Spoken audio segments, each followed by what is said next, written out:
Hello, नमस्कार दोस्तों। मेरा नाम राहुल सागर है और स्वागत है आप सभी का आपके अपने YouTube channel study with Rahul Sagar में। दोस्तों, इस वीडियो के अंदर मैं आपको डीएसएसबी टीजीटी मैथमेटिक्स जिसका रिजल्ट जारी कर दिया गया है, आप सभी ने रिजल्ट देख लिया होगा।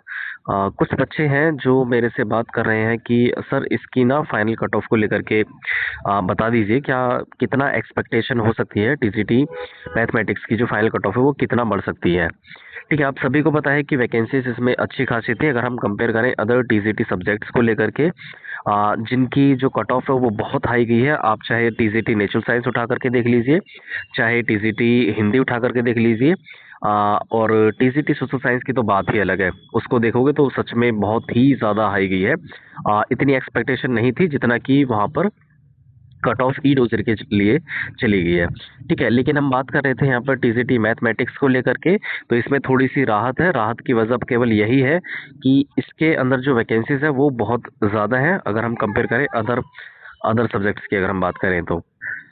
तो हम इस वीडियो के अंदर आपको कंप्लीट डेटा या कंप्लीट एनालिसिस करने के बाद इस फाइनल कट ऑफ को लेकर के जानकारी देने वाले हैं।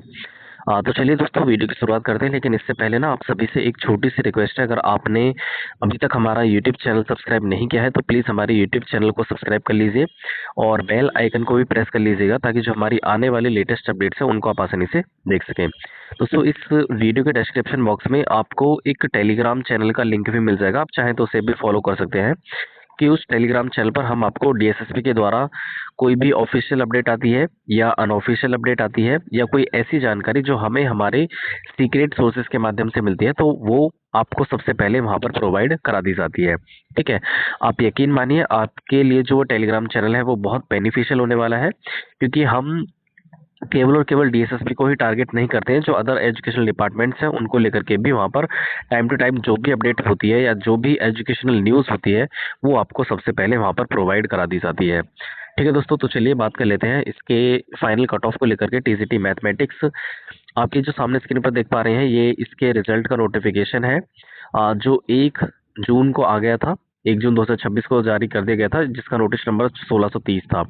ठीक है, आप सभी को पता है कि इसका पोस्ट कोड 803/24 है। ये 2/24 एडवर्टाइजमेंट नंबर के तहत ये वैकेंसी आई थी और टोटल नंबर ऑफ वैकेंसीज 1119 थी। ठीक है, कैटेगरी वाइज आप डेटा देखेंगे तो यूआर के लिए 1426, खूब अच्छी खासी वैकेंसी है। कैटेगरी वाइज अगर हम अदर सब्जेक्ट्स को अगर कंपेयर करें तो उन सब्जेक्ट्स के कंपेयर के मुकाबले तो वो बहुत ज़्यादा वैकेंसीज है अगर हम टीजीटी मैथमेटिक्स की बात करें तो। ठीक है, इसके पीछे का रीज़न यही है, मतलब इसकी कट ऑफ कम जाने का रीज़न यही है, क्योंकि इसके अंदर जो वैकेंसीज थी वो अच्छी खासी थी।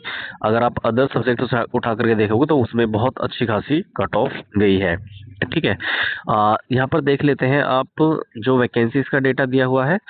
डीओई डिपार्टमेंट के अंदर कितनी वैकेंसी है मेल में, फीमेल में कितनी है, और एनडीएमसी डिपार्टमेंट के अंदर कितनी वैकेंसी है।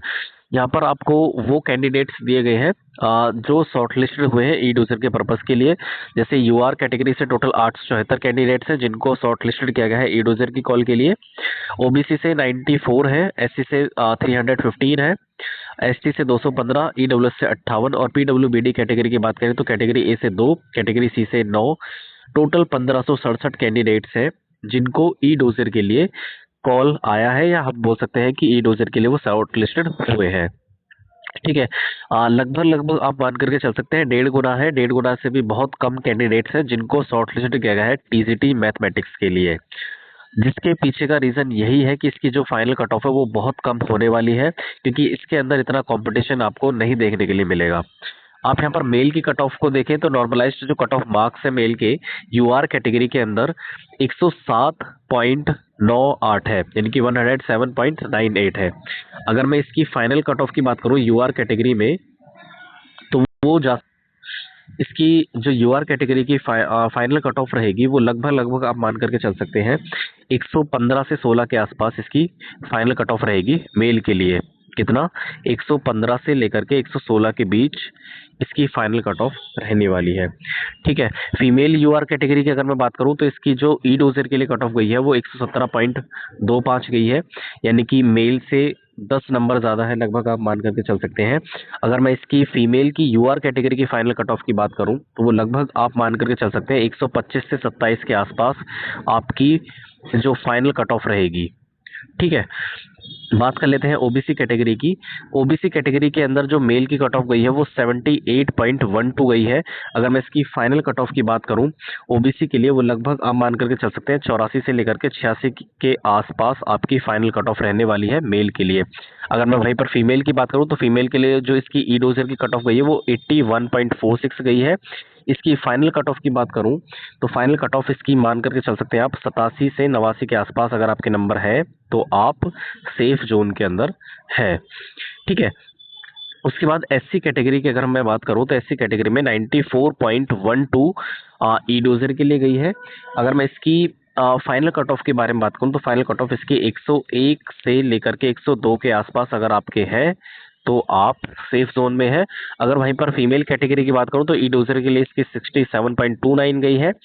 फाइनल कट ऑफ इसकी लगभग आप 65 से 76 नंबर के आसपास आप मान करके चल सकते हैं। अच्छा, ये सारा जो डेटा मैं आपको दे रहा हूँ ये अच्छे से एनालिसिस करने के बाद दिया गया है, वैकेंसीज को देखते हुए, नंबर ऑफ एप्लीकेंट्स को देखते हुए और साथ ही साथ सारी चीज़ों को एनालिसिस करने के बाद ही आपको ये सारी चीज़ें प्रोवाइड कराई जा रही हैं। ठीक है दोस्तों, ये एक्सपेक्टेशन है, इसमें 1 या 2 नंबर ऊपर नीचे भी हो सकता है, लेकिन इससे ज़्यादा या बहुत डिफरेंस इसमें देखने के लिए आपको नहीं मिलेगा। ठीक है, एससी कैटेगरी के बाद हम बात करेंगे एसटी कैटेगरी की। तो एसटी कैटेगरी की अगर आप देखेंगे तो 60.53 बहुत कम इसकी कट ऑफ गई है ई डोजर के लिए। अगर मैं इसकी फाइनल कट ऑफ की बात करूं तो लगभग आप मान करके चल सकते हैं 67 टू 68 अगर आपके बनने हैं तो आप अच्छे खासे मतलब सेफ जोन में है।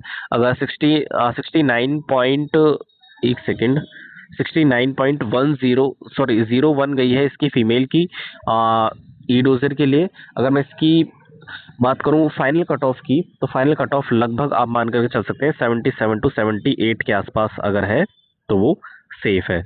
ईडब्ल्यूएस कैटेगरी की बात करूं, ईडब्ल्यूएस कैटेगरी में अगर आप 89.16 इसकी ई डोजर की कट ऑफ गई है। अगर इसकी फाइनल कट ऑफ की अगर हम बात करें तो 96 से लेकर के 97 के आसपास रहेगी। फीमेल कैटेगरी की बात करें तो 109.54 इसकी ई डोजर के लिए कट ऑफ गई है। फाइनल कट ऑफ इसकी 117 से 18 के आसपास जाने वाली है। ठीक है, कितनी, 117 से 18 के आसपास रहेगी।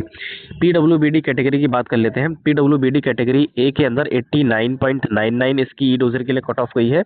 अगर मैं इसकी फाइनल कट ऑफ की बात करूं तो 95 से लेकर के 97 के आसपास इसकी मेल के लिए कट ऑफ रहेगी। अगर फीमेल की बात करें तो 102.42 ई डोजर के लिए कट ऑफ रही है। लगभग आप 110 के आसपास है तो आप सेफ जोन में है फीमेल कैटेगरी के अंदर, कैटेगरी ए में। ठीक है, बात कर लेते हैं कैटेगरी सी में। Category B and D and E में क्या है, इसमें नॉन अवेलेबल कैंडिडेट्स मिले हैं इनको, मतलब मिले ही नहीं है। अगर हम कैटेगरी सी की बात करें तो इसकी कट ऑफ मेल के लिए 91.16 गई है ई डोजर के लिए। अगर मैं इसकी फाइनल कट ऑफ की बात करूं तो फाइनल कट ऑफ इसकी लगभग आप बात करके चल सकते हैं 96 टू 97, क्योंकि इसमें ना ज़्यादा कॉम्पिटिशन नहीं होता है। इसकी कट ऑफ थोड़ा बहुत ही बढ़ने के चांसेस होते हैं, तो इसकी कट ऑफ लगभग 96 से लेकर के 97 के आसपास ही रहेगी। ठीक है, बात कर रहे थे हम फीमेल कैटेगरी की। फीमेल कैटेगरी की 86.50 गई है कैटेगरी सी में पीडब्ल्यूबीडी में। अगर हम इसकी फाइनल कट ऑफ की बात करूं तो फाइनल कट ऑफ इसकी लगभग आप मार करके चल सकते हैं 92 टू 93 के आसपास इसकी फाइनल कट ऑफ रहने वाली है। ठीक है, अगर आप इतने जोन के अंदर में है या इतने नंबर एरिया के अंदर में है तो आप सेफ हैं। आप अपने डॉक्यूमेंट्स वगैरह अपलोड कर दीजिए, आपका जो सिलेक्शन है वो कंफर्म है, अगर आप इन्हीं नंबर्स के इर्द गिर्द आपके नंबर्स बन रहे हैं तो। ठीक है दोस्तों, ये सारी इन्फॉर्मेशन होगी। अगर आपका कोई भी क्वेश्चन है तो आप मेरे से कमेंट सेक्शन में पूछ सकते हैं, मैं कोशिश करूंगा जितना जल्दी हो सकेगा उस क्वेश्चन का आंसर देने की। और साथ ही साथ आप सभी से एक और रिक्वेस्ट है, आपके लिए जो ई डोजर की कॉल आई है उसके लिए जो लिंक अवेलेबल रहेगी वो 4 जून 2026 से लेकर के 18 जून 2026 के बीच ही रहने वाली है। मतलब आपके लिए जो अपना ई डोजर फिल करने के लिए जो लिंक अवेलेबल रहेगी वो 4 जून से लेकर के 18 जून 2026 के बीच में रहेगी। अगर आपके डॉक्यूमेंट्स में कोई भी कमी है तो उस कमी को जितना जल्दी हो सके उसको सॉर्ट आउट करा लीजिए। और साथ ही साथ अगर कोई चीज़ नहीं बन पा रही है तो उसके लिए एफिडेविट वगैरह बनवा लीजिए और उसको अटैच कर दीजिएगा ताकि आपको आगे आने वाले समय में कोई भी दिक्कत ना हो। डीएसएसबी एक ऐसा प्लेटफॉर्म है या एक ऐसा डिपार्टमेंट है जिसमें केवल और केवल एग्ज़ाम देने मात्र से ही आपका सिलेक्शन पूरा नहीं हो जाता है। आपको एक बहुत लंबी प्रोसेस से गुजरना पड़ता है, इसलिए आपको जो भी सीढ़ी चढ़नी है, आपके सिलेक्शन के प्रोसेस में जो भी सीढ़ियाँ आती है उसको बड़ा सतर्कता के साथ चढ़ना है। जैसे ई डोजर आपको फिल करना होगा, बड़ी ही सतर्कता के साथ, बड़ी ही सावधानी के साथ आपको अपना ई डोजर फिल करना होगा। ठीक है दोस्तों, बिना किसी गलती की गुंजाइश करते हुए और तय समय के भीतर ही आपको अपना ई डोजर फिल करना पड़ेगा। ठीक है, तो दोस्तों यही एक छोटी सी इन्फॉर्मेशन आपको देनी थी। आई होप आपको ये वीडियो पसंद आई होगी। वीडियो पसंद आई है तो प्लीज़ वीडियो को लाइक, शेयर और हमारे यूट्यूब चैनल को सब्सक्राइब भी कर लीजिएगा ताकि जो हमारी आने वाली लेटेस्ट अपडेट्स हैं उनको आप आसानी से देख सकें। तो चलिए दोस्तों, thanks and thanks for watching.